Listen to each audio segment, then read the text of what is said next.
Здравствуйте, друзья! Меня зовут Александр, я живу в Анапе и рассказываю об Анапе. Сегодня 9 июля 2021 года, и на моем канале сегодня я буду рассказывать о новостях Анапы, используя для этого паблики, самые популярные паблики, то есть то, что пишут люди, обыкновенные, простые люди, и поэтому у меня такой вот подзаголовок-то и обозначен. Живые новости Анапы. Захожу я через свой канал, сейчас я его открою. Пью сегодня чай.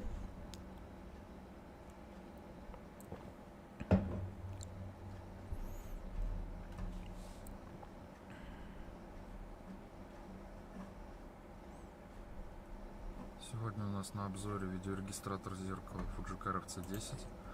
Так, это нам не надо.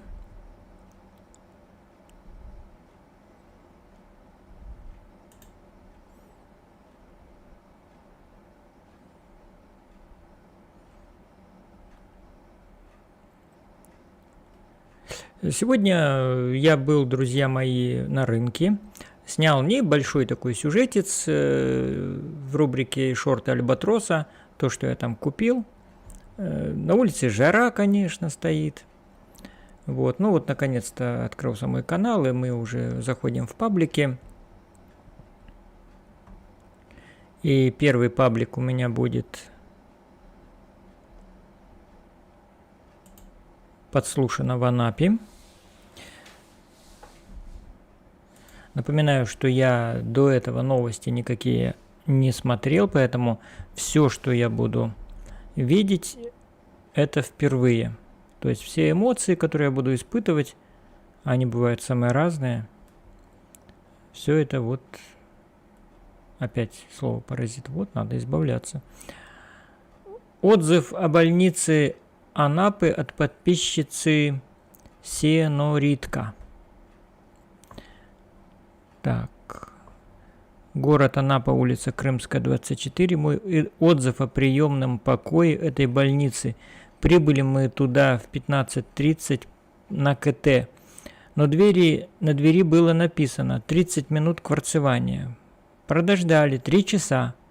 Каждые минут 20 из кабинета выходил врач и говорил уже собравшейся очереди, что как закончится кварцевание, они начнут выполнять свою работу. После, наконец, услышанного диагноза нам было сказано, что нужно быстрая госпитализация, так как процент поражения легких уже слишком высок, 94,74%. От неизвестности, куда и к кому нам обратиться для того, чтобы сделали оформление и отправили в госпиталь, никто из врачей, сидевших по своим кабинетам, не смог нам помочь, и отправляли между своими коллегами людей, которым очень тяжело просто даже сидеть. Наконец нашли врача, который оформил и вызвал скорую. После каждых 30 минут спрашиваю у него, когда приедет скорая. Мы получали его, по нашему мнению, заученную фразу «Я вас оформил, скорую вызвал, все возможное уже сделал». Внимание! После 4-4,5 часов мы наконец дождались скорый медицинский транспорт, и это было еще не все. Врач, который находился в медицинском транспорте, подшучивал и сарказмом говорил нам: «Ничего, не умрете! Ничего, не умрете!» Далее, после понимания того, что мы наконец едем уже в ковид-центр, в Крымск, там, где нам предоставят помощь, мы заезжали в пост скорой помощи и брали, внимание, 1 кислородную маску для 4 человек, чтобы пользовался каждый больной ею по очереди. Хочется отметить с большим сожалением, наблюдать на это все, когда дети, которые поехали в больницу, потому что упали с горки находятся несколько часов зараженными COVID-19. Больно смотреть на то, как врачи хладнокровно, хаотично, без какой-либо человечности смотрят на то, как больные люди лежат на скамейках и ждут. Ну вот, в общем, вот так, друзья мои. Вот, ну, медицина наша такая, знаете. Я, когда работал в милиции в 90-е годы, модно было подрабатывать. Ну, милиционеры получали маленькую зарплату, вот, поэтому заключали договоры с различными предприятиями и брали их под охрану. Мы охраняли рестораны, школы и больницу. Вот, первую городскую больницу, и я там однажды дежурил, и, знаете, очень много, конечно, всего насмотрелся. Просто почему-то вспомнил, когда тут одну маску на 4. В общем, привезли мужчину, у которого, ну, была разбита голова, кровь текла, вот, в приемный покой. А здесь уже сидела женщина, тоже на кушетке и тоже с пробитой головой. Ну, оба были такие немножечко выпившие, поэтому держались бодро, оптимистично. Женщина держала окровавленный тампон, вот так вот тампон держала возле головы, ну и у нее тут вот текла кровь вот так струйками. Вот. Ну и тоже, конечно, ждали, когда их там обслужат. Вот. А врачи там что-то занимались своими делами. Вот. А тут подвезли еще одного, вот этого с разбитой головой. И вот он, значит, заходит в этот приемный покой. У него, значит, бежит кровь из головы. И он так стоял, озирался, никто ему не пытался помочь из врачей.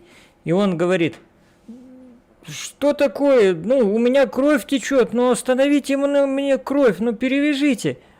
Никто не подходил, и тогда женщина, которая вот сидела вот так вот и держала свой вот этот какой-то тампон, ну там, я не знаю, марля, вата, еще что-то, какая-то, в общем, окровавленная тряпка.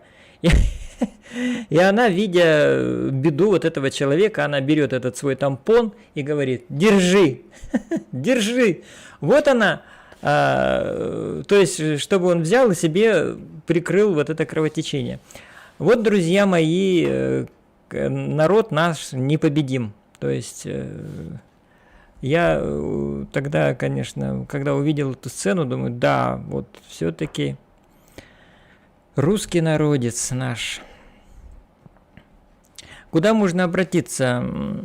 Записалась на вакцинацию через госуслуги заранее. Пошла к назначенному времени в городскую поликлинику. Вакцины для меня не оказалось. Потеряно полдня времени. Почему не остановят не оставляют вакцину для ранее записанных? Ну да. Не знаю, вот я тоже ставил прививку, и жена делала, мы тоже через госуслуги записывались. Но у нас проблема была в другом. Сначала жена записалась, и что-то там, видимо, не сработало. Ну, то есть вот мы записывались, и вроде бы записались, а никакого результата, никакого там талона, ни времени нам не определили. В общем, сайт что-то глюкнул, госуслуг. Вот. Тогда мы написали с женой жалобу в Министерство здравоохранения Краснодарского края. Вот. И через некоторое время, буквально дня через 2, с нами связались по электронной почте, там я уж не помню, или по телефону. В общем, сказали, что все исправлено, регистрируйтесь. И вот потом уже никаких проблем не было. Вот. Главное вовремя пожаловаться, мне кажется. Так, добрый день. Может, тут услышат.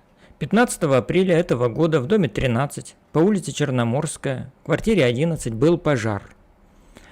Новость опубликовалась в группе. Пожарные молодцы, среагировали оперативно, к ним вопросов нет. Чего не скажешь об администрации города.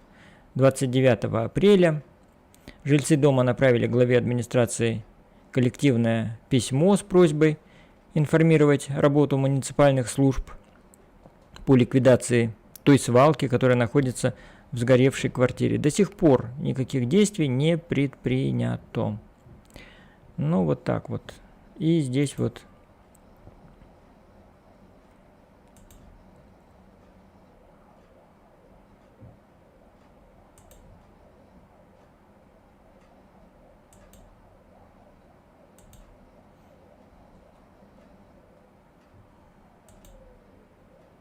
Да. Ну, да, конечно, ужас. Вот чем интересна еще вот эта вот моя рубрика «Живые новости», это все равно, что такой срез человеческих, житейских проблем, понимаете? Они и в других городах есть. И это то же самое, вот когда мы на прямой линии Путина находимся, да, и тоже все ему звонят, вот та проблема, там крыша потекла, там что-то не сделано, тут какая-то оплошность. Понимаете, вот она, я бы назвал это даже не прямая линия, а живая линия. И вот когда читаешь вот эти новости, даже в масштабах Анапы, а все равно высвечиваются все проблемы, которые у каждого, наверное, человека возникает в каждом городе. Так. Сегодня человек лежит после операции, ему плохо, дозвониться до скорой. Это проблема, говорят, что приедут. До свидания. Спасибо нашим властям. Вот так. Коротко и ясно. Коротко и ясно. Администрация Анапы. Роспотребнадзор. Ау! В Джимите, в районе первого проезда, дом 1, морской бриз. Подтоп из канализации. Люди на руках переносят коляски с детьми. Дерьмо по колено. Тут же торгуют фруктами. Полный пипец. За что администрация получает зарплату? Кто ответит за этот рассадник инфекции? За испорченный отпуск? Почему не штрафуют надзорные органы за бездействие? Друзья, я не знаю, неужели сейчас свежее фото? Я не думаю, что свежее. Как-то,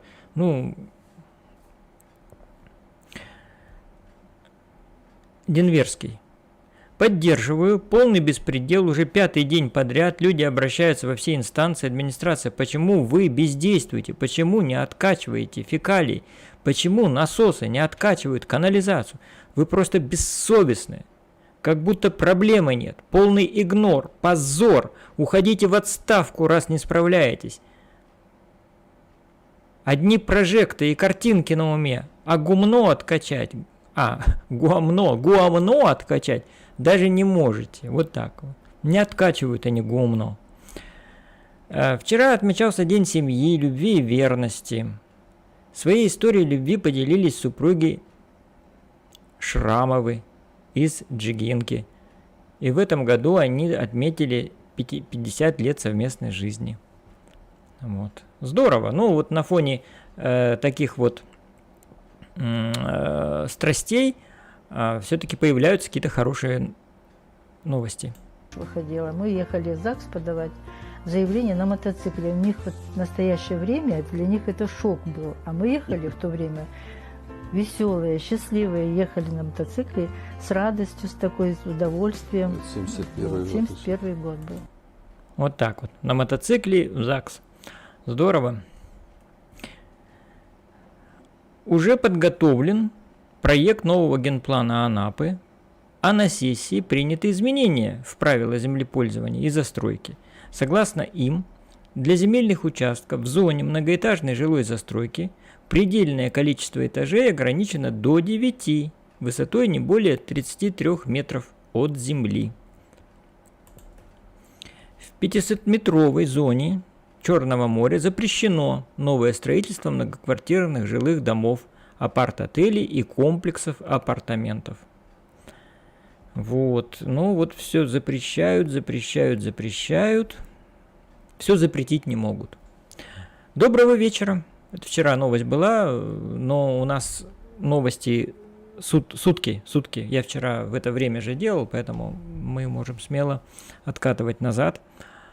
Друзья, все страшнее становится читать наши публикации. Не то правда, все так хреново в городе, и нужно локдаун полный устраивать. Не то от безделья кто-то каждую бумажку и травинку выкладывает, вместо того, чтобы наклониться и сорвать. Реально, до маразма дошло. Увидел в клумбе один росток амброзии и бьется в истерике, мол, администрация решила всех аллергий изгноить. Без обид, просто проанализируйте все посты. Один негатив. Неужели в городе хорошего ничего нет? Медведь 0061. Вот с такой вот выступил репликой. Здравствуйте. Прошу анонимно. Как наказать? Что можно сделать с человеком, взрослым, который стреляет по кошкам из воздушки? Это не первый, и не второй, и не третий раз. Обращалась в полицию, они приезжали, беседовали. А эти люди орали всю ночь. Улицу и слюнями брызгали. Это не мы, это клевета. Сил уже нет, не знаю, как быть и что делать. Это частный сектор. И кота на цепь посадишь, а у них кошка гуляет. И из раза в раз это повторяется. Прошу, опубликуйте, пожалуйста, анонимно. Да. Страсти нашего городка. Угу. Ивана Голубца 66. Что тут случилось? Объезжайте эту сторону. Понятно, авария. Объезжайте эту сторону.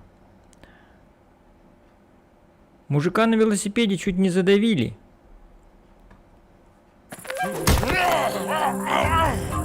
Что такое? Так, не понял, а где мужик? Развод какой-то?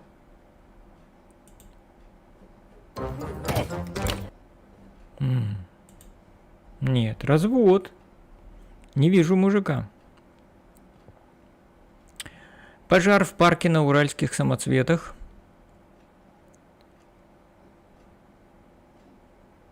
Пожар, друзья мои.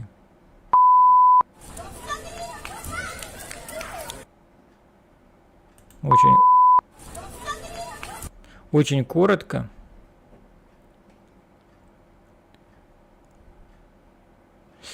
Пишет Катя Фролова. Дорога к морю. И сердечко нарисовала. В этом году тут особенный беспорядок. Не приезжайте в Анапу отдыхать. Мой вам совет. А запах-то какой? Романтика. Катя Фролова, вы бы указали координаты, в каком месте Анапы рисовали это свое сердце. Ну а свинья везде грязь найдет. Ну, я не знаю. Я пока по фото запахи определить не научился. Куда смотрит администрация? Вот такие вот реплики. Действительно, где это такое? Горит мусорка на Новороссийской. И дерево бедное может же пострадать. Ужас.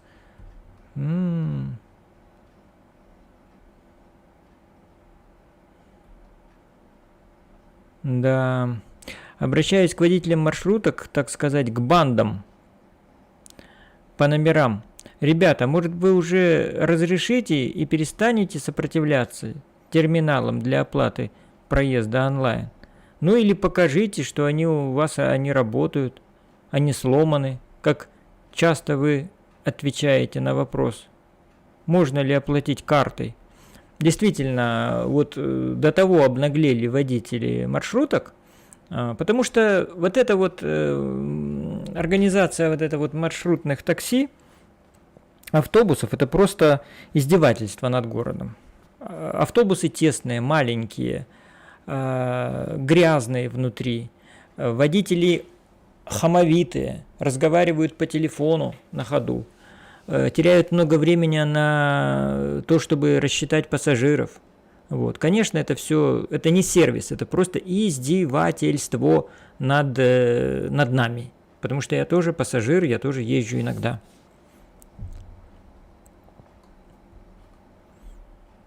Ну вот кто-то пишет, смотрите, в случае оплаты по терминалу производится фиксация реального заработка в карман, не в обход банков и, следовательно, налоговой. Отсюда доход они представляют в налоговую в минимальной форме, с учетом субсидирования из городского бюджета. По факту выполнения условий перевозок на установленных городских маршрутах. Все правильно, они укрывают реальные цифры и пользуются, да, еще и бюджетными деньгами. То есть тут просто надо наводить порядок, и администрации надо закрывать эти шарашкины конторы, закупать нормальные автобусы, организовывать нормальное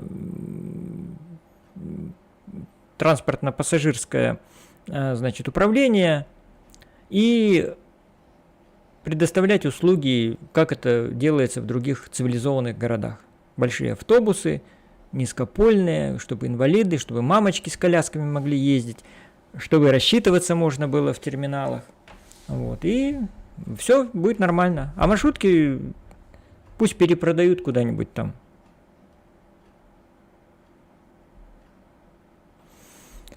Здравствуйте, уважаемая администрация города. Впервые вынуждена к вам обратиться. Дело в том, что буквально на днях убрали шлагбаум на железнодорожном вокзале. На данный момент на вокзале творится полный хаос. На вокзал невозможно ни въехать, ни выехать. Не контролируется никем это вообще. Прошу вас прийти к здравому смыслу и вернуть на место все как было. Водители жалуются. Машины стоят не на парковочных местах даже. Машины стоят бог пойми как. Я очень люблю Анапу. Но не раз сталкивалась с тем, что то, что доставляет удобство, неудобно для вас. Я очень прошу вас пересмотреть свое решение. Вот так. Вот так, друзья мои. Хутор Воскресенск. Что за безобразие? Почему мусор не вывозят? Улица Мира, 17. На углу. Сегодня мне пришлось самой убирать мусор, который был накидан возле мусорки. И мусорка стоит прямо на углу, возле дома. О.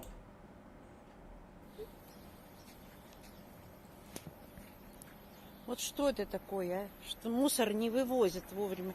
Понакидали мусора. Смотрите, что творится. Свалка. Вот так. Что за беспредел? Отдыхающих мало и зарплаты маленькие, а проезд на маршрутке с каждым годом все дороже. Из Суков в город 58 рублей за одного человека. И все остальные маршруты подорожали на 1,5 рублей. Когда-то по Суко проезд стоил 14 рублей, сейчас 25 и дороже. Что ж, дорогая администрация, в таких случаях делать? Да. Действительно. Я говорю, кроме всех там проблем, значит, незаконной застройки, экологических различных там проблем, грязи, озеленение, полный провал, еще и вот и транспортная вот эта вот проблема тоже в Анапе существует. И люди постоянно обращают внимание на это. Краснодарская 59. Что это? Боремся, чтобы спилили вот эту сухую ветку. Пилят напротив абсолютно здоровое, хорошее дерево. К нам никак не доедут. 5 писем отправлено. Вот так. Здоровое пилят. Ну, про блох мы вчера читали, и мы переходим сейчас, друзья мои, в интересное в Анапе. И в интересном мы читаем, час назад размещено. Администрация города-курорта Анапа формируется администрацией города-курорта Анапа формируется группа добровольцев-волонтеров, мужчин для помощи жителям Туапсинского района в город Туапсе. Фронт работ будет определяться на месте. Форма одежды рабочая, обувь удобная. Выезд состоится 10 июля 2021 года в 5 часов утра и 11 июля в 5 часов от здания администрации. Поездка однодневная, сухпаем обеспечат. Вот. Ну, казаки Анапского районного казачьего общества уже на месте, в районе стихийного бедствия. И я думаю, мы еще увидим здесь с вами видео и фото. В Анапе ограничили доступ посторонних на лечебные пляжи. Ограничение вводится до 1 марта 2022 года в целях борьбы с коронавирусом. Постановление главы Роспотребнадзора Анны Поповой опубликовано 7 июля на официальном портале правовой информации. Согласно документу, войти на территорию пляжа,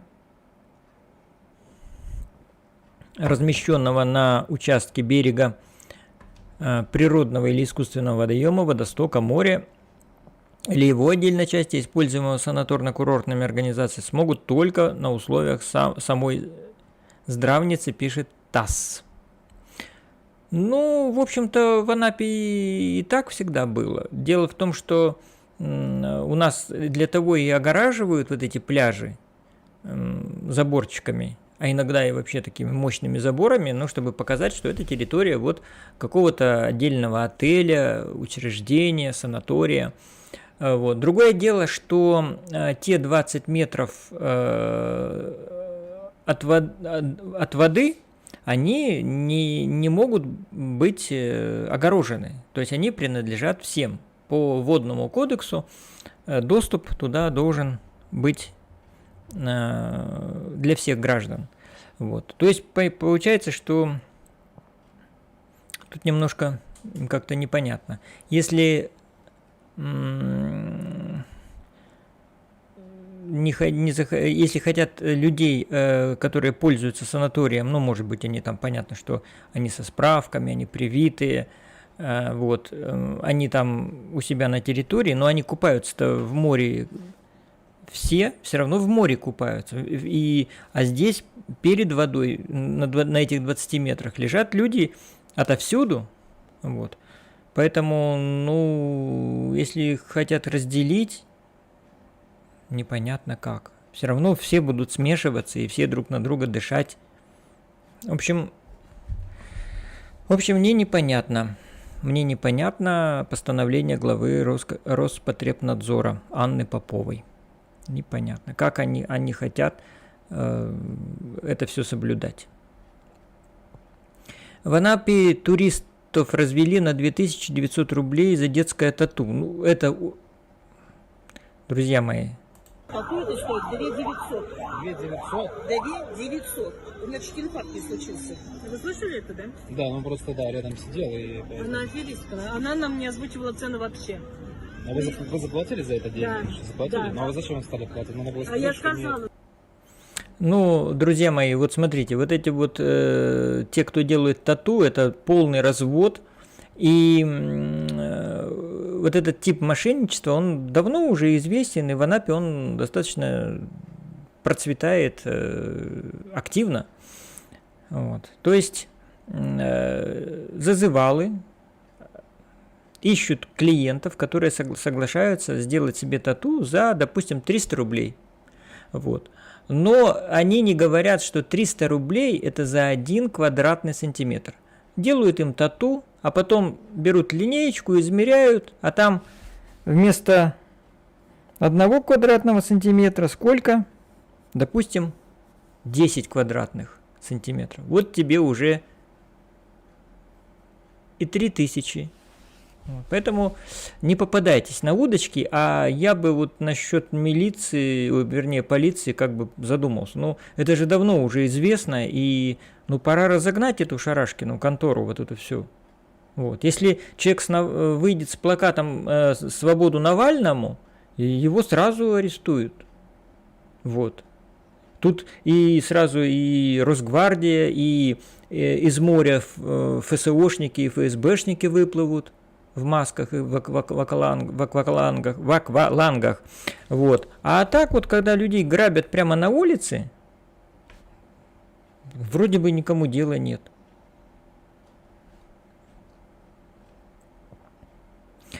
В Анапе туристов унесло в открытое море. Несмотря на действующий из-за порывистого ветра в городе-курорте запрет на использование при купании в море катамаранов и надувных плавсредств, 3 отважных отдыхающих в Анапе отправились кататься именно на катамаране.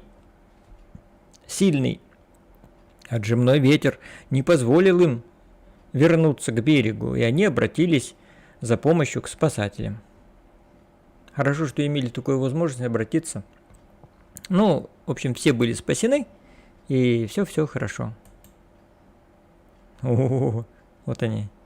Ой, 3 женщины, не считая собаки. 3 женщины в лодке, не считая собаки. Так.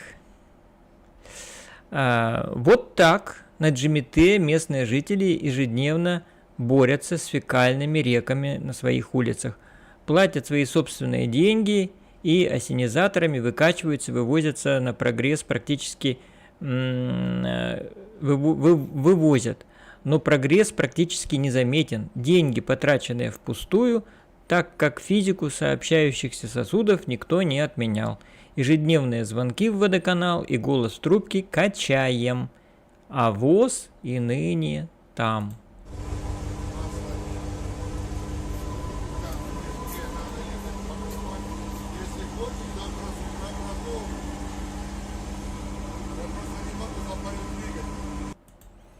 Вот так. Вот такие печальные новости из Джимите.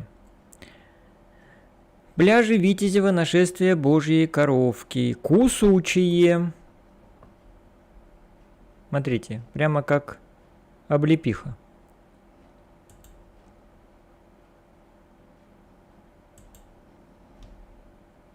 Кусучие Божьи коровки.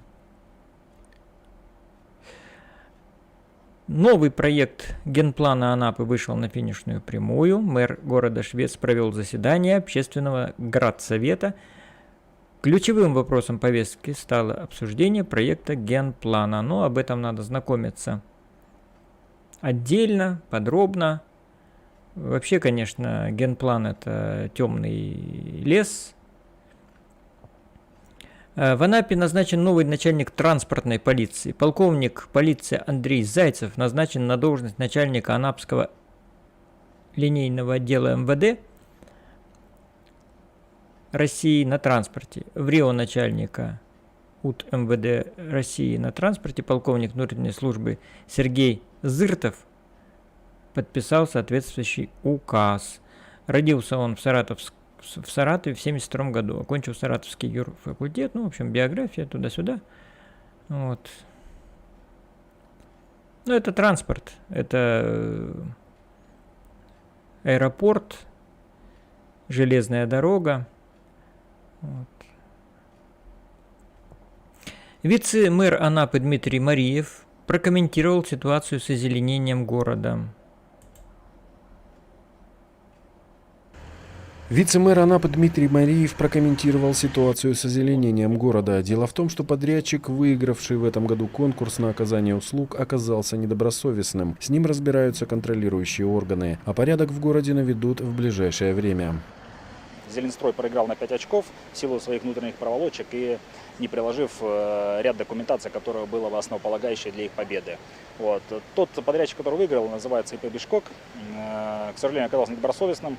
И в его пакете документов были предложены документы, которые не соответствуют действительности. Понятно. В общем, эта новость давно уже, так скажем, на слуху и в пабликах, везде. Здравствуйте, уважаемая администрация и ГИБДД Анапы. Совсем недавно на ЖД вокзале полицейские демонтировали, очевидно, незаконные шлагбаумы. В общем, видимо, опять жалуются. Так, считаю, что правильно сделали, за что низкий им поклон, так как лупить конский ценник дело не богоугодное. Вот так. А это, да, поддерживают, кстати. Город Анапа нас так встречает, не можем выехать с ЖД вокзала. Опаздываем, а тут пробки, никем не контролируемо. Безобразие просто. Угу. Вот, кстати, новость про казаков. Анапские казаки откликнулись на беду людей, пострадавших от удара стихии. 20 представителей Анапского районного казачьего общества сейчас находятся в поселке Лермонтово Туапсинского района и помогают местным жителям устранять последствия ЧС. Группа под командованием заместителя атамана Арко Сергея Коровченко оказывает помощь пострадавшим от наводнения жителям в расчистке придомовых территорий, уборке мусора, поваленных деревьев и сучьев. Анапским казакам не привыкать протягивать руку помощи тому, кто в ней нуждается. В разные годы они помогали устранять последствия стихии в Крымске и Туапсинском районе, тушили масштабный ландшафтный пожар на Утрише. Ну, я тоже был уже в Туапсинском районе, ну, раньше, по-моему, это было в 2017 году.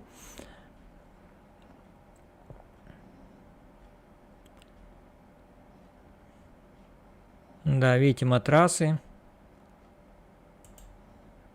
Расчищают дворы.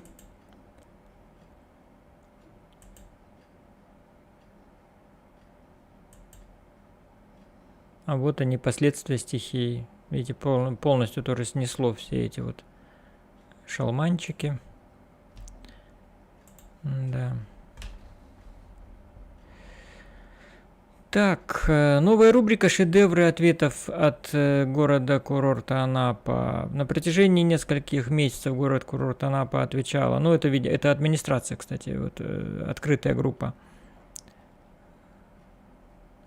Ремонт указанного вами участка дорожного покрытия планируется выполнить до конца второго квартала. Но это мы уже видели тоже, да, что ни черта не сделали. А тем временем GMT продолжает тонуть в собственном соку. Вот так вот написали.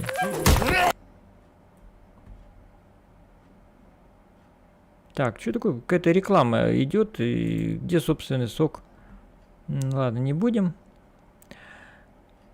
В Анапе снизили арендную плату на землю для здравниц, детских лагерей и некоторых категорий граждан. Угу. Так, и тут мы уже все это читали.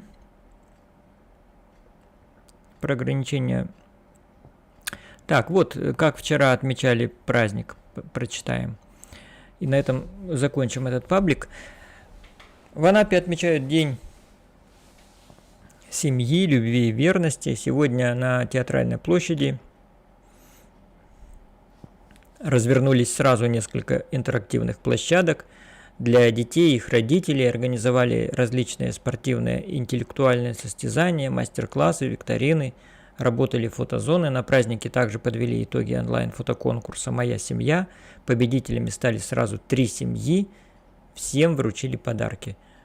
Вот так. Ну, давайте фотографии посмотрим, как это было. Здорово, как весело. Вот такая фотозона.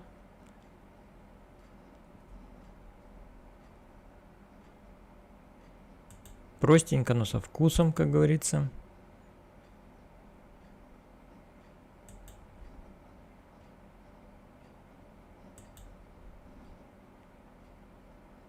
Еще фотозона.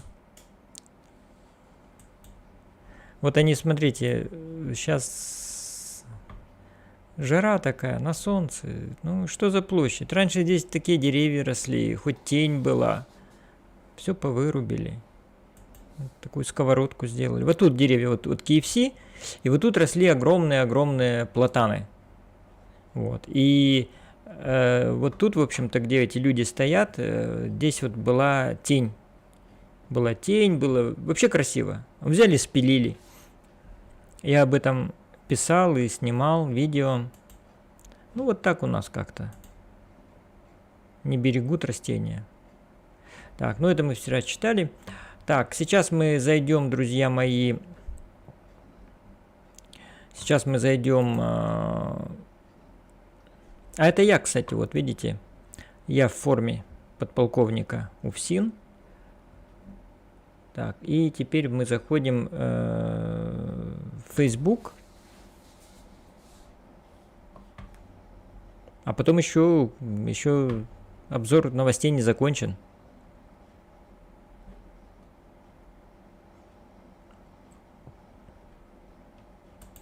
А потом в конце я еще и спою.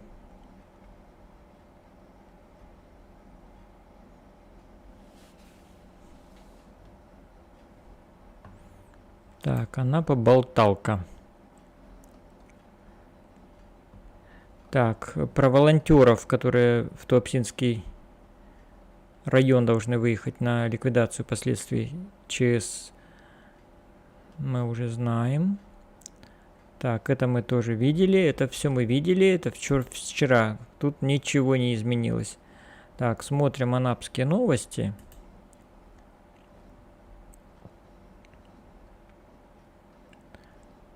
Без шлагбаума хорошо, вот пишет Андраник. Видите? Вот человек пишет, что без шлагбаума хорошо. Новый полицейский. Обращаюсь к водителям маршруток, так сказать, к бандам, но это вот то же самое. Тоже везет с выгодой, скидка 4 рубля. Про терминалы. Сопротивляются, конечно, водители. Не устанавливают терминалы, а если они есть, они говорят, что они неисправны. Скажите вирусу нет. KFC. И здесь много-много людей. Без масок, конечно. Опять спасенные женщины. Так. Я где-то... Вчера мне попадалось тоже про Туапсе. Так, какие у нас еще есть группы?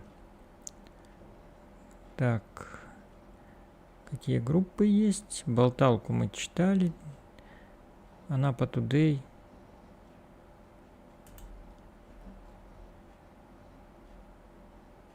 Все, ничего больше нету. И сейчас мы заходим, друзья мои, заходим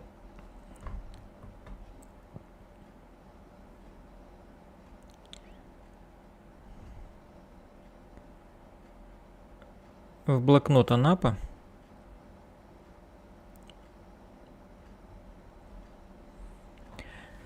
В Анапе выявлено всего один заболевший, а в крае плюс 214. Так, 20 казаков устраняют последствия ливня в Туапсинском районе. С 1 августа туристы смогут привиться в течение 3 дней после заселения в отеле Анапы. Ну-ка, давайте прочитаем. Вчера я немножко об этом разъяснял. Посмотрим, что тут губернатор сказал. Итак, с 1 августа туристам предоставят возможность сделать прививку в течение 3 дней после заселения в отеле Краснодарского края. Такие изменения к требованиям при заселении в гостинице края обсудили 9 июля на оперативном штабе по борьбе с коронавирусом Краснодарского края. Глава Кубани Вениамин Кондратьев уточнил, что после консультаций с заместителями председателя правительства Татьяны Голиковой решили допустить к заселению гостей с ПЦР-тестами, но при условии, если они пройдут вакцинацию после заселения, но не позже 3 дней. Каждому туристу пообещали предоставить возможность привиться на месте, а в отелях и санаториях будут открыты дополнительные пункты вакцинации. После этого будет выполняться на практике, как это будет выполняться на практике, пока не ясно. Время вряд ли в каждом отеле смогут открыть пункты вакцинации, но это уже мысли свои пишет блокнот Анапа. Так, все ясно. Все ясно. Отменю или поеду в частный сектор, заявляют туристы.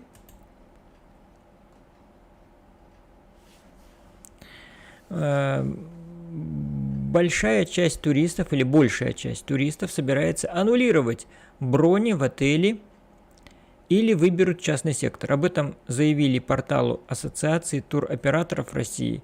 57% опрошенных на сайте респондентов. Всего в опросе на 9 июля приняли участие 6071 человек. Не готов принципиально, аннулирую или перебронируюсь на другое направление или в частный сектор, или буду брать путевку. Такой ответ выбрало абсолютное большинство опрошенных. На вопрос, вы готовы вакцинироваться ради отдыха в Краснодарском крае, если введут заселение только привитых туристов? Многие пишут в комментариях, что поедут в частный сектор. А ательеры Кубани говорят, что тогда проверяйте ПЦР-тесты не в гостиницах, а на вокзалах, аэропортах и въездах на курорты. Вот так. Ну, этого явно не будет, иначе там будет коллапс. Вот в этих вот в аэропортах. Кто там будет проверять? Люди приезжают тысячами. Поэтому, конечно, это только отели могут контролировать сейчас. Так. Все, это мы уже с вами читали. Сейчас мы заходим Анапа Медиа.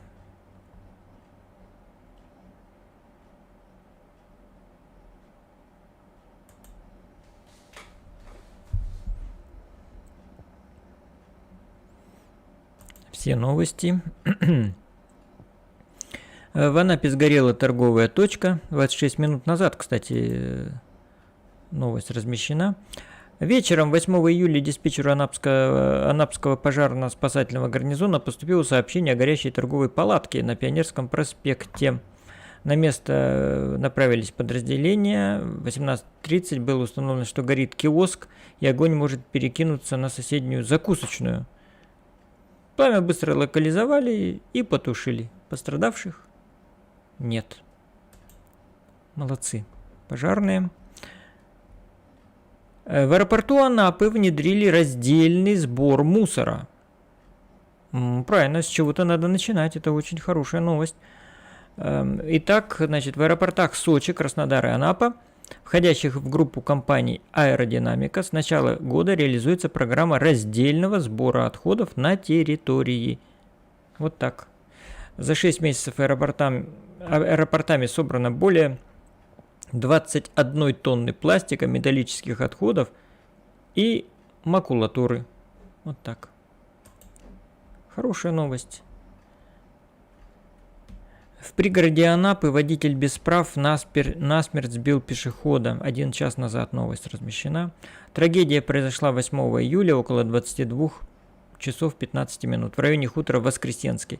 По предварительным данным, 18-летний молодой человек без водительского удостоверения управлял автомобилем ВАЗ-21053, который принадлежит его отцу. Во время движения он наехал на 41-летнего пешехода, который шел по проезжей части в попутном направлении, сообщили в отделе пропаганды ГИБДД МВД по Краснодарскому краю.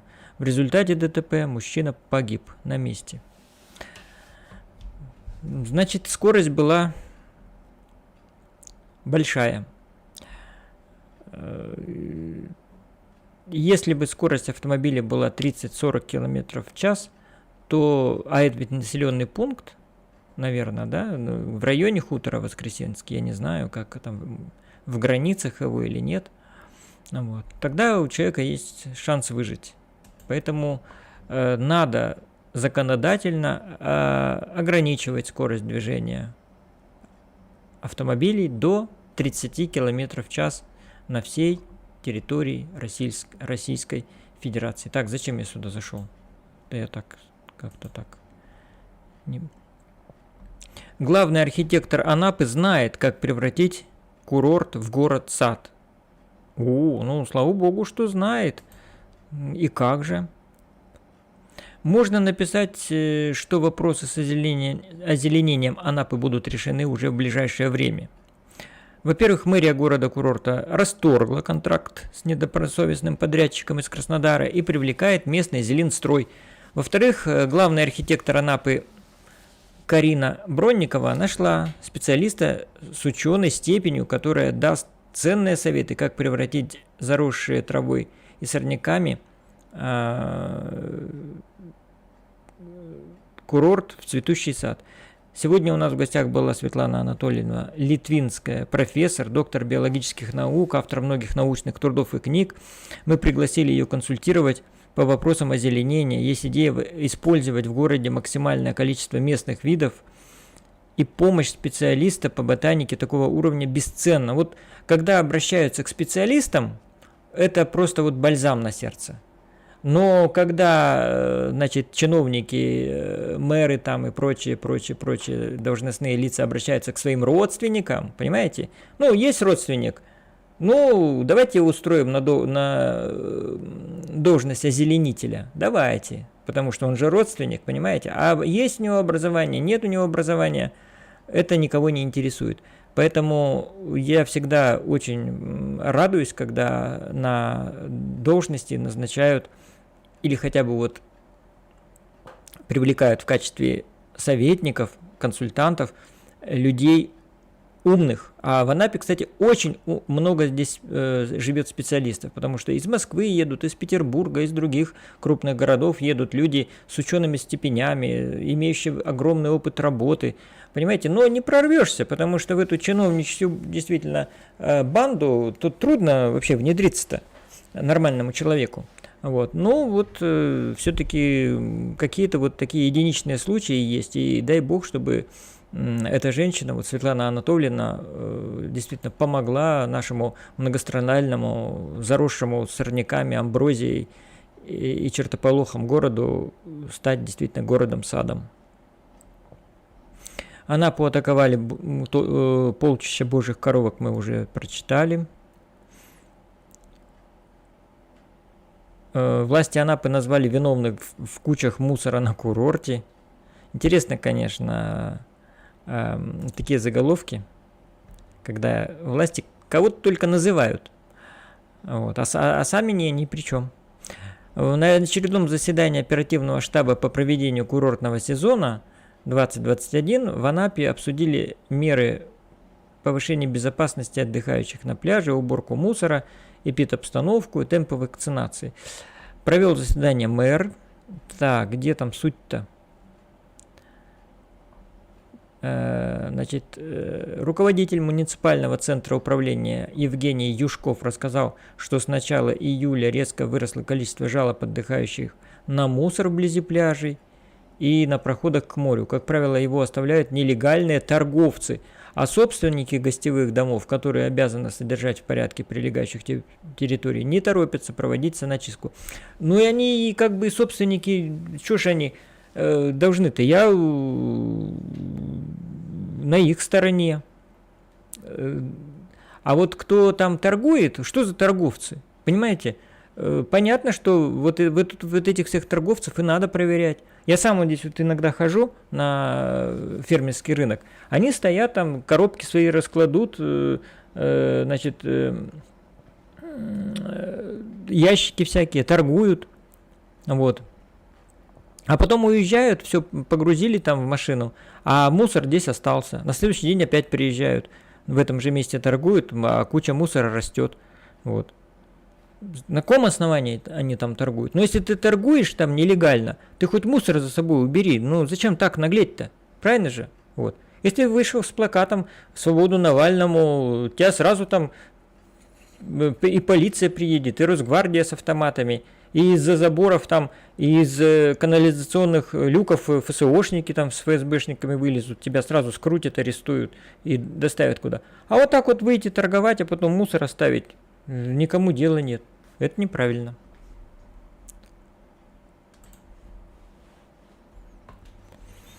Так, в Анапе оперативно нашли автохама. Так, сотрудники полиции Анапы, дежурившие в ночное время в ходе работы с системой «Безопасный город», по камерам выявили видео, на котором запечатлено административное правонарушение, совершенное водителем автомобиля Audi. Нарушитель, вопреки действующим запретам, передвигался на иномарке по набережной среди гуляющих здесь пешеходов. Все установили. Хорошо, молодцы.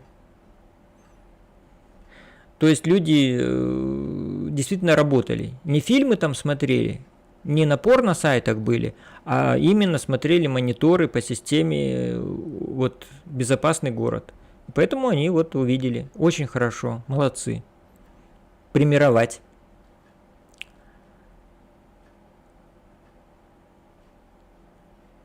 Так. Ну и вот, в общем-то, так. В общем-то, все. Что у нас еще остается? И было много новостей, я удивляюсь, вот я каждый день читаю новости, и ведь, друзья мои, все разное, все новое, действительно, иногда такие новости, что прямо как вот пропускать жалко. Так, сейчас посмотрим. Добрый день, Саша. Гоша, привет. Ну, не Гоша, Игорь. Мы обязательно с тобой увидимся.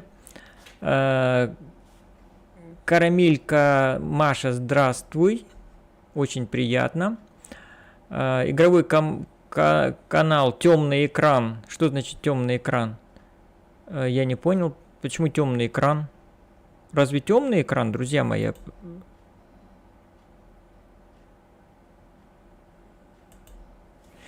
В общем, непонятно, почему у игрового канала темный канал, темный экран. Ну а сейчас, друзья мои, в принципе, можете расходиться. Трансляция, новости закончились, но сейчас я буду петь песню. И, друзья, лайки не забудьте поставить, пожалуйста, лайки. Потом вы видите у меня на экране, вот смотрите, здесь у меня сбор донатов. Вот на новую вебку, вот здесь вот внизу, в правом нижнем углу. Вот, потом можно, кстати, у меня сейчас здесь появилось, вы можете отправить мне прямо вот сюда в чат какое-то видео, вот даже просто мне отправьте видео, пожалуйста, скопируйте ссылку на какое-то видео, ну, с любого там, только не очень длинное, какой-нибудь маленький ролик, вот, и который имеет достаточно много просмотров. И просто поставьте вот сюда в чат и отправьте.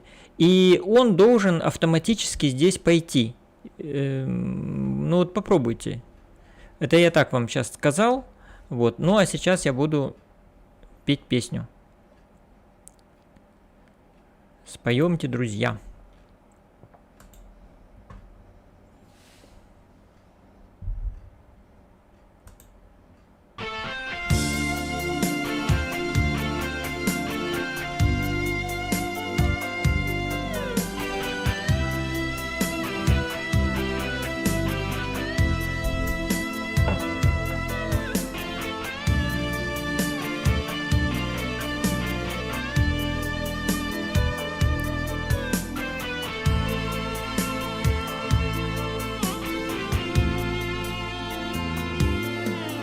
Белой бабочкой, легкой как дым, взмыла юбка над люком стальным, чтобы ты улыбалась с витрин, Мэрилин. Задыхаясь от страстной любви, где поют микрофоны твои, века грешного сон или сын, Мэрилин. Мэрилин, в нашей жизни, как в старом кино. Мэрилин, все красивым казаться должно. Мэрилин, так зачем доживать до морщин? Мэрилин, Мэрилин, Мэрилин, в нашей жизни, как в старом кино. Мэрилин, все красивым казаться должно. Мэрилин, так зачем доживать до морщин? Мэрилин.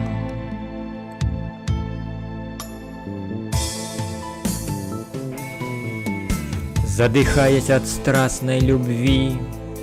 Пусть где поют микрофоны твои. Нет.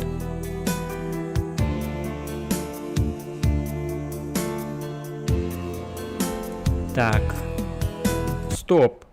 Друзья мои, ну так нехорошо. Давайте вот с какого-то места, я не знаю.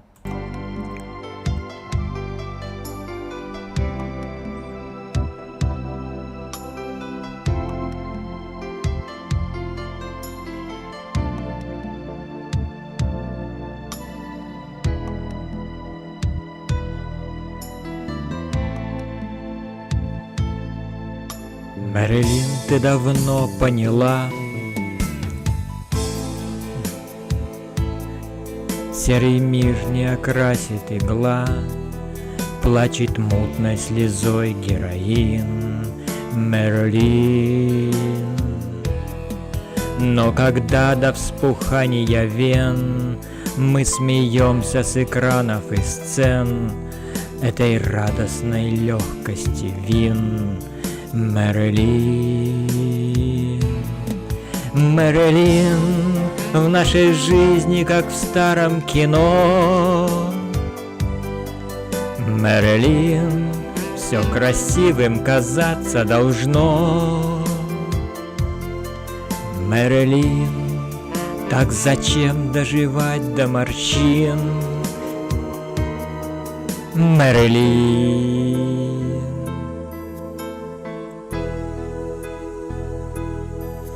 Мы не боги, и боги на час.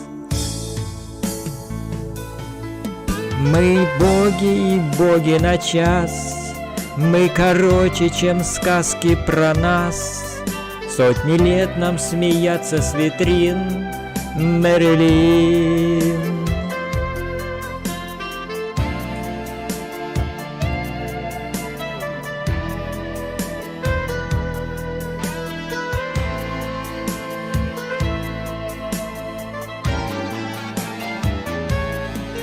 Мэрилин, в нашей жизни, как в старом кино. Мэрилин, все красивым казаться должно.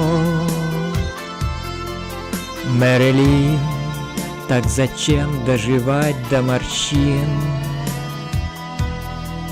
Мэрилин!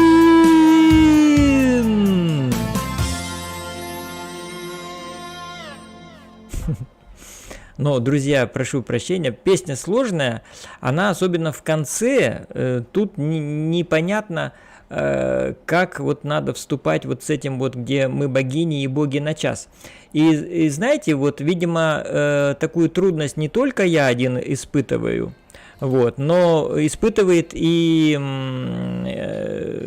актер мой любимый Стас Садальский. Вот сейчас посмотрите. Посмотрите, друзья.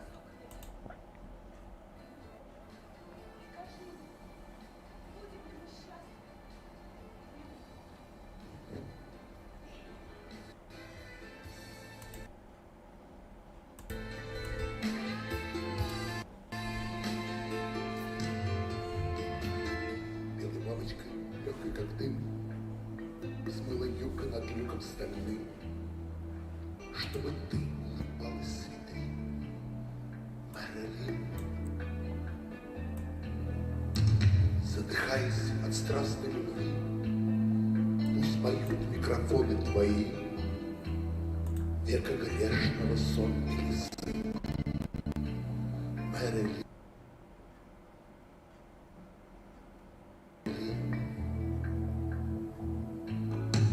Мэрилин, наша жизнь, как в старом кино. Мэрилин, Все красивым доказаться должно. Мэрилин, так зачем доживать до морщин? Мэрилин. Мэрилин, Мэрилин, наша жизнь, как в старом кино. Все красивым Все красивым казаться должно. Мэрилин, Мэрилин. так зачем доживать до морщин?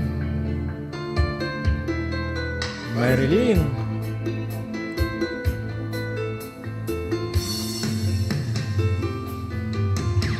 Мэрилин, ты давно поняла, серый мир не окрасит игла, века грешного сон или сын. Мэрилин. Но когда возбухание вен, мы смеемся с экранов и сцен, с этой грешностью, радостью мир, героин. Мэрилин, в нашей жизни, как в старом кино. Это Димарин вступил. Мэрилин, все красивым казаться должно. Мэрилин, так зачем доживать до морщин? Мэрилин. и боги на час. Мы короче, чем сказки о нас. Сотни лет нам смеяться с витрин. Мэрилин.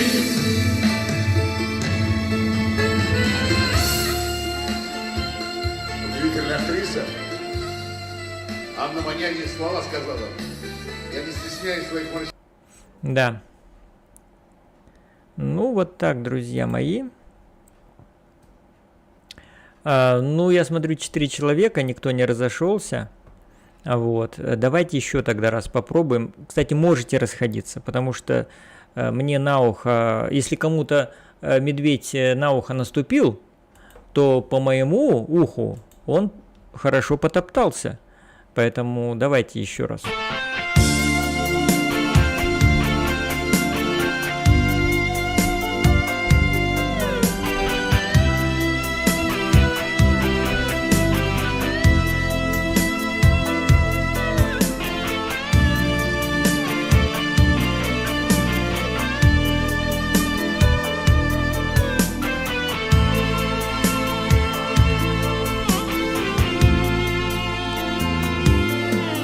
Белой бабочкой легкой, как дым, взмыла юбка над люком стальным, чтобы ты улыбалась с витрин, Мэрилин. Задыхаясь от страстной любви, где поют микрофоны твои, века грешного сон или сын, Мэрилин. Мэрилин, в нашей жизни, как в старом кино. Мэрилин, все красивым казаться должно. Мэрилин, так зачем доживать до морщин? Мэрилин.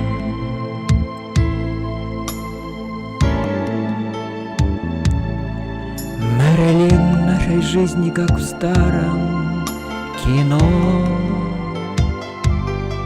Все красивым казаться должно.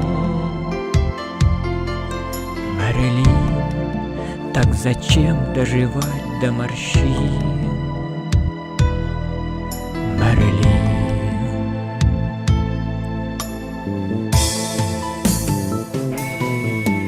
Мэрилин, ты давно поняла, серый мир не окрасит игла, плачет мутной слезой героин, Мэрилин. Но когда от вспухания вен мы смеемся с экранов и сцен этой радостной легкости вин, Мэрилин. Мэрилин, в нашей жизни, как в старом кино. Мэрилин, все красивым казаться должно. Мэрилин, так зачем доживать до морщин? Мэрилин. Вот тут надо было петь уже.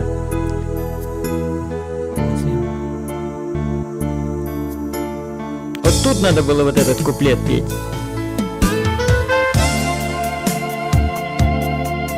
Но я опять его пропустил. А песня очень хорошая.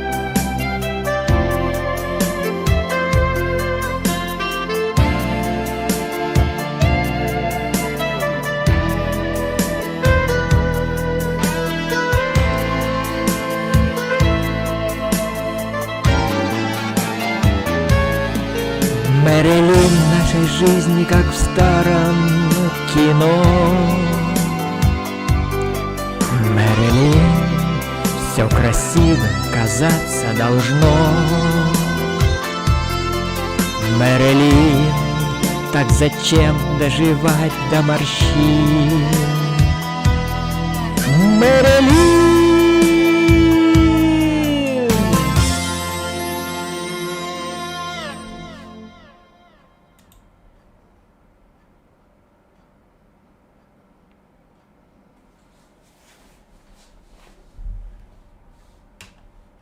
Так, а кто еще видит черный экран?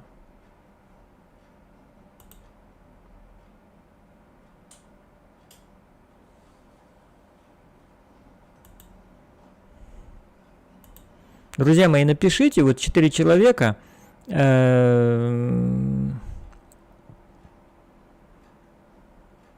Напишите, пожалуйста, в чем дело.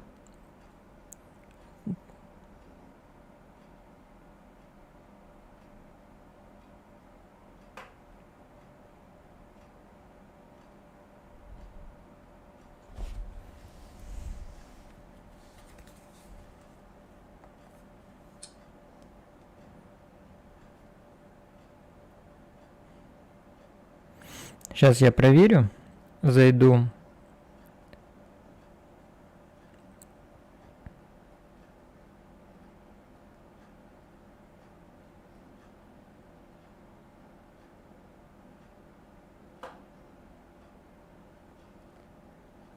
Сообщающихся сосудов никто не отменял. Ежедневные звонки в водоканал и голос трубки качаем. А ВОЗ нужно локдаун полный устраивать. Не то от безделья кто-то каждую бумажку и травинку выкладывает, вместо того, чтобы наклонить. Так, друзья мои, ну это, видимо, тогда вы слушали просто подкаст. Можно... Это просто подкаст. Друзья мои, это подкаст получился с черным экраном. Но мы будем сейчас исправлять. Давайте смотреть. Я просто не понимаю, почему... Сейчас будем тестировать, тогда остатки мы... Сейчас я должен появиться. Сейчас я должен появиться, и вы меня увидите. Не все потеряно.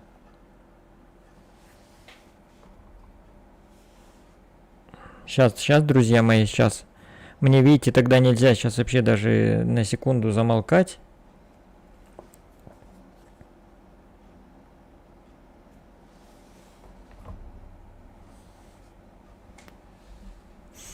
Так, будем тогда смотреть черный экран. А мне надо, чтобы вы видели меня.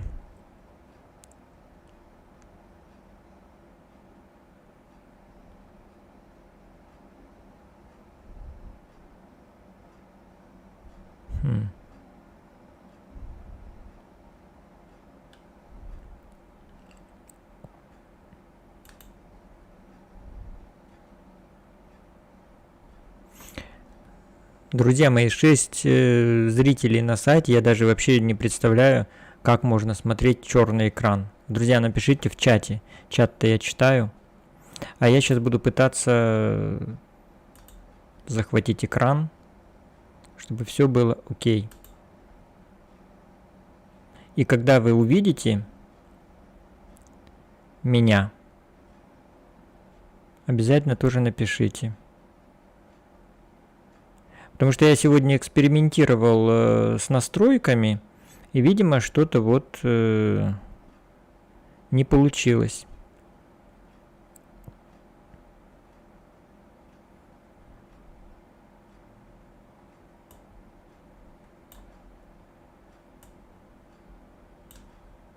Так, вот я появился. Я появился, друзья мои.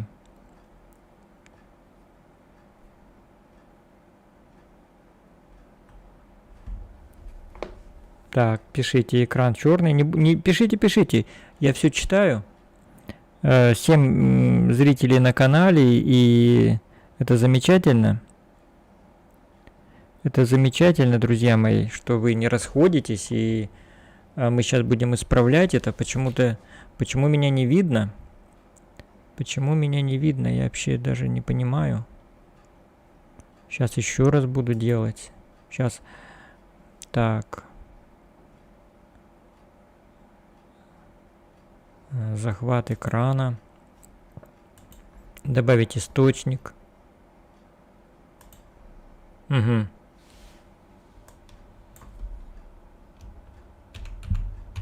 Мой экран пишу.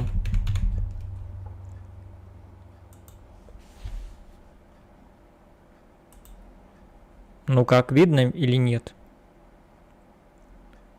Друзья мои. Квадрат Малевича. А меня видно сейчас? Друзья. Друзья мои, не молчите, пишите, стучите по своим клавиатурам, потому что мы должны настроить на будущее наши стримы. Мы обязательно должны все видеть.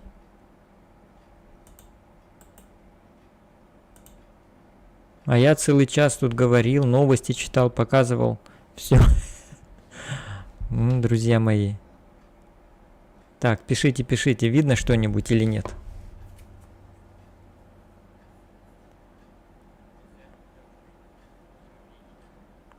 Да, по-моему, ничего не видно, да? Так, странно, почему же меня не видно? Да, даже меня не видно, странно. Почему? Я вообще ничего не понимаю. О! По-моему, сейчас я должен появиться. Друзья мои. Я появился?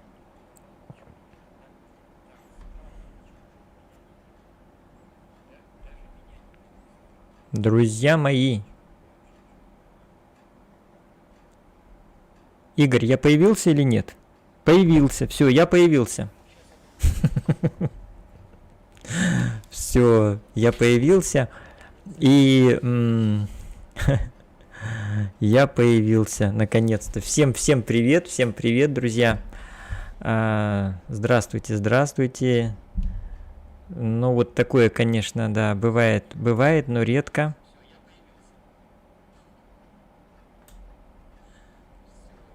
Угу.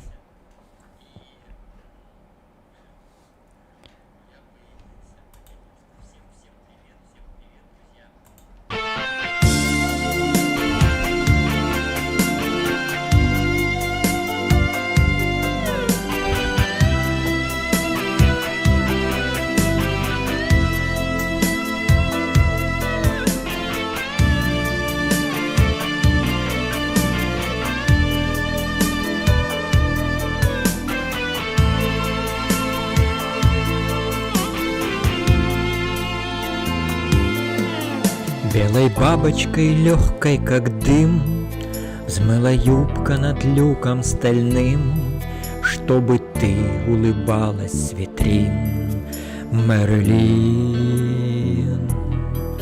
Задыхаясь от страстной любви, где поют микрофоны твои, века грешного сон или сын, Мэрилин,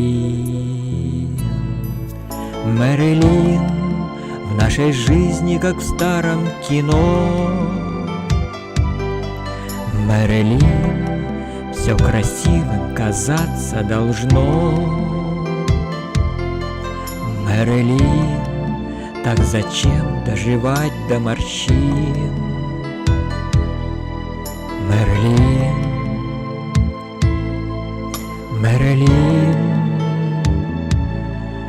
Мэрилин, нашей жизни, как в старом кино. Мэрилин, все красивым казаться должно. Мэрилин, так зачем доживать до морщин? Мэрилин.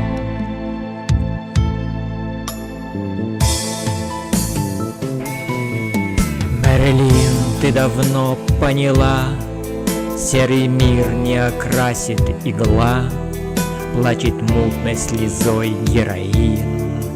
Мэрилин.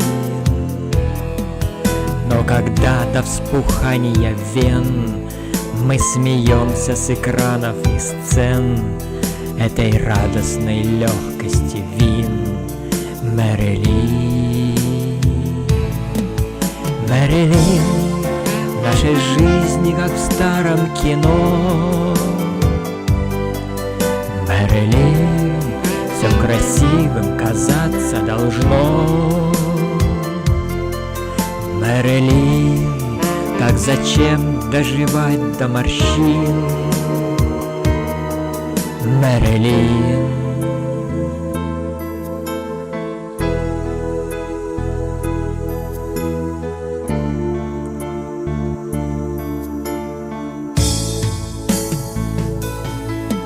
Мы богини и боги на час, мы короче, чем сказки о нас. Сотни лет нам смеяться с витрин, Мэрилин.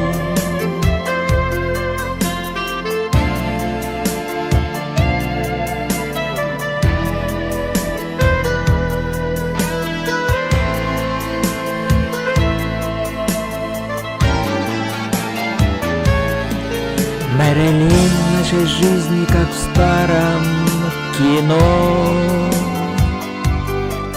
Мэрилин, все красивым казаться должно. Мэрилин, так зачем доживать до морщин? Мэрилин.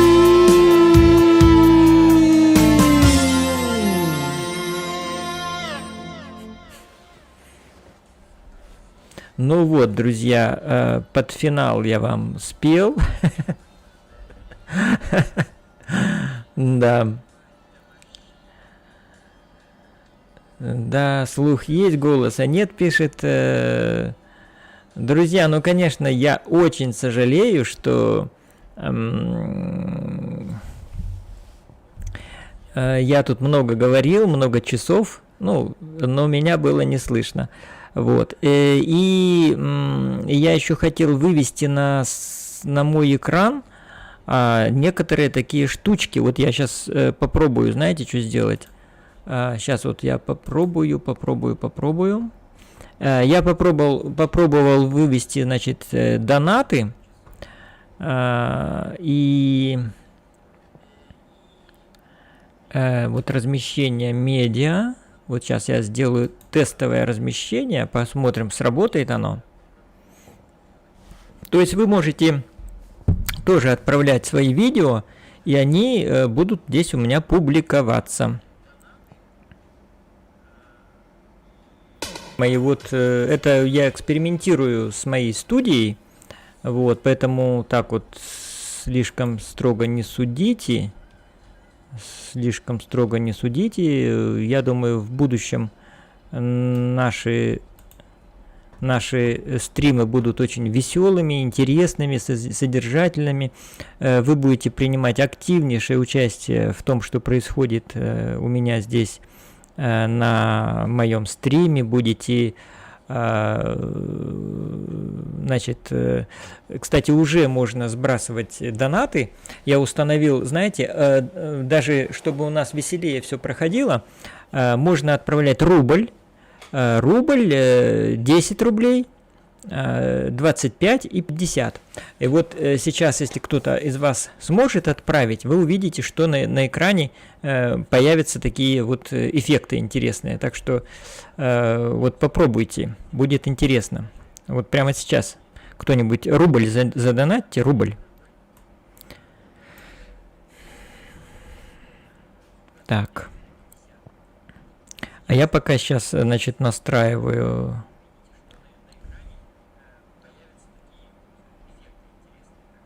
Так. Окно чата. Немножечко надо вот сейчас вот так вот его сделать.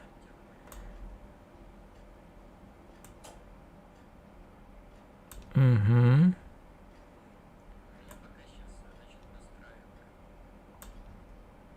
Так. Окно чата я сделал.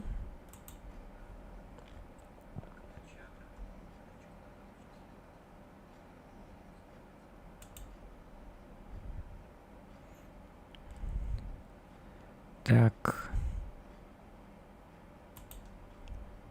И у нас будут очень интересные стримы, друзья мои.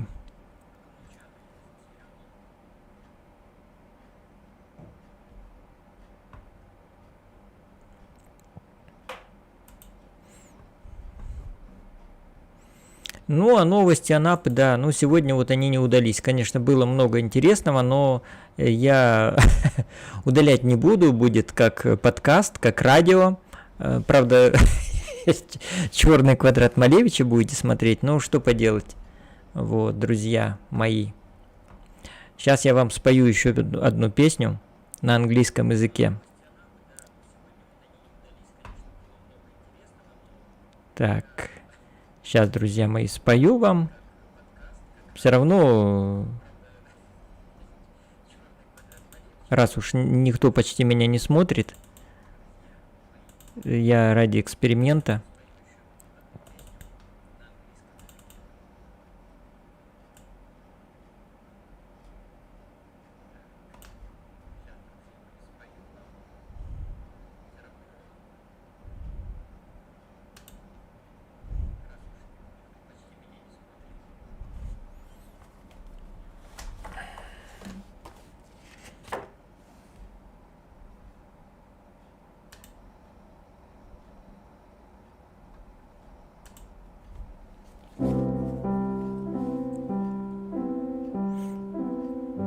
It's so easy,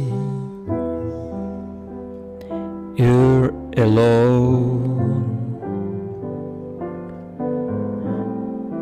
and you're dreaming on your own, when you only try to share what is inside. All the beauty's gone and you cry.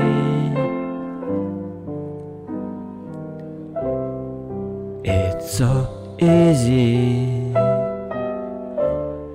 but you say,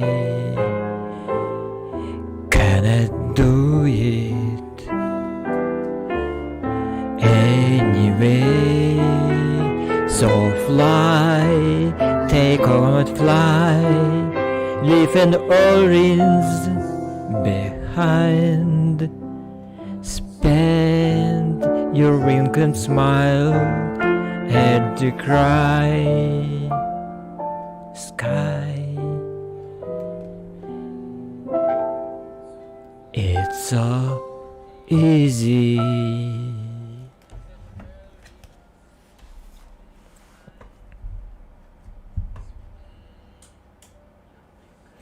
Ну вот, друзья мои. А сейчас спою песню про Анапу.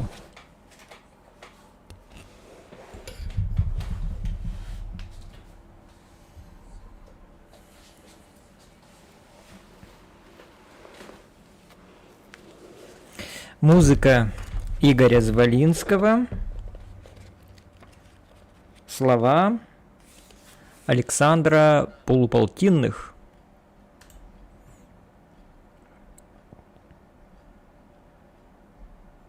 Так, найду я это, вот у меня здесь есть музыка.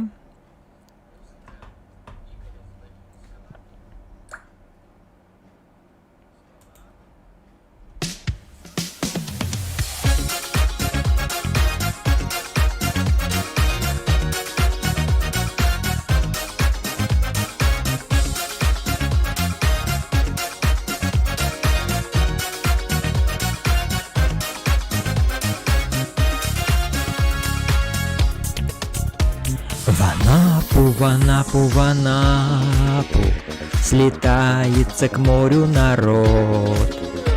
Встречай на перроне у трапа гостей долгожданных курорт. Не надо Паттай и Анталий, мы мчимся к анапской мечте, к утрижским лагунам хрустальным, к пескам золотым Джемете. Анапа, нет лучшего места, Анапа, люби и мечтай. Анапа, морская фиеста, в Анапу скорей прилетай. Анапа, закаты в полнеба и чаек ликующий крик. И если в Анапе ты не был, приедешь и влюбишься вмиг. И если в Анапе ты не был, приедешь и влюбишься вмиг. Здесь слава античной эпохи в гаргипийских фресках живет. И чуден так берег высокий, где просится сердце в полет. По улицам тихим Анапы приятно пройти в жаркий день, где сосен огромные лапы нам дарят прохладу и тень. Анапа, нет лучшего места, Анапа, люби и мечтай. Анапа, морская фиеста, в Анапу скорей прилетай. Анапа, закаты в полнеба и чаек ликующих крик. И если в Анапе ты не был, приедешь и влюбишься вмиг. И если в Анапе ты не был, приедешь и влюбишься вмиг.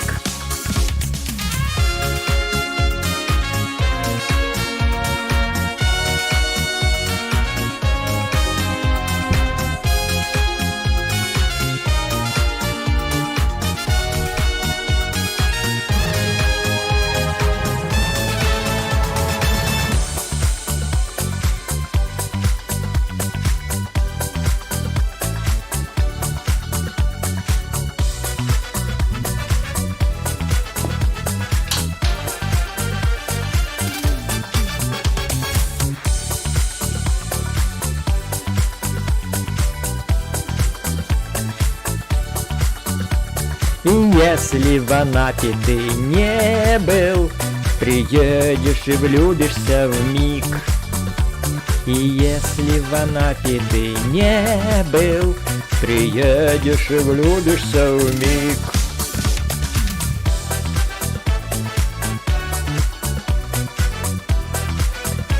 Музыка Игоря Звалинского, слова Александра Полуполтинных, Альбатроса.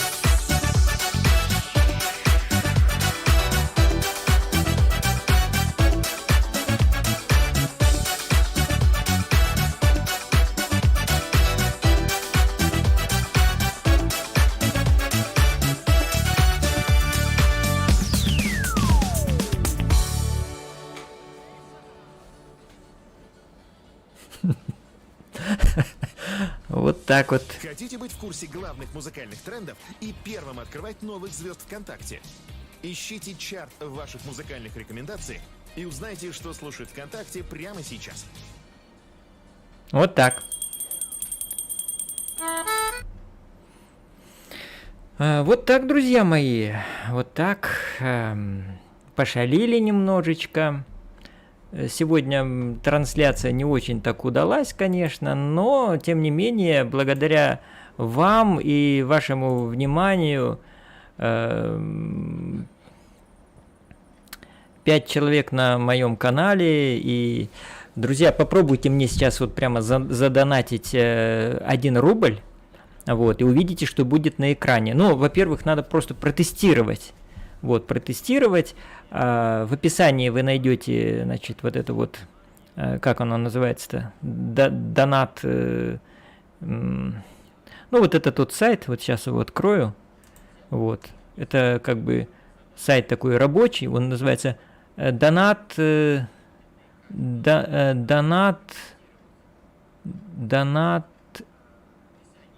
alerts. Donation, в общем, вы поняли. Надо просто, собираем мы на новую веб-камеру, вот видите, здесь вот внизу, я думаю, видно, 300 рублей уже собрано, а надо всего-то лишь 1000. Вот. Чтобы изображение было получше, вот, почетче, и будет очень здорово.